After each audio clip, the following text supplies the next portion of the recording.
شهادت یک مفهوم عجیبی است، یک مقوله عمیقی است.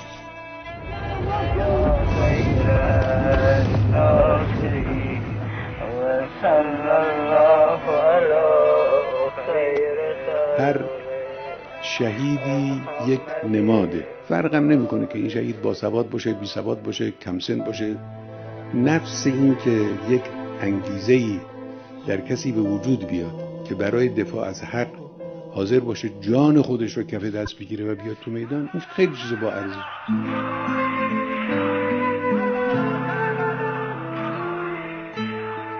مفهوم شهادت رو بایستی ما درست درک کنیم. شهادت فقط قربانی جنگ شدن نیست. کسی که شهید در راه خدا میشه در واقع این بهترین حسابگری رو داره میکنه.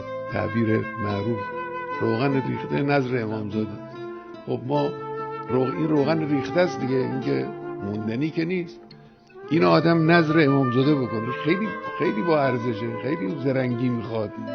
این زرنگی رو شهدای ما داشتن که توانستن این جان از بین رفتنی رو با خدای متعال معامله کنن و با این لحن خدای متعال با اینها حرف بزنه. ان الله اشتری من المؤمنین انفسهم و اموالهم و ان لهم الجنه.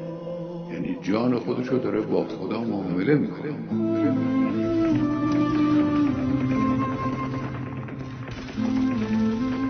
انسان واقعا متعجب میشه گاهی از سطح حکمت بالای این صاحبان این مرتبه والا و برجسته.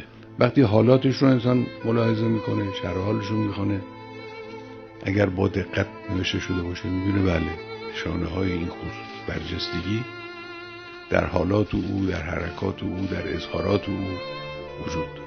اونقدر نقطه الهام بخش وجود دارد در زندگی این شهیدان که واقعا جا داره یک تصویر هنرمندانه ای از این وضعیت رو هنرمندان ما به دنیا نشون بدن، رزمنده ایرانی رو بشناسونن، به دنیا در مقابل چشم مردم دنیا قرار بدن با کارهای هنری و بزرگ.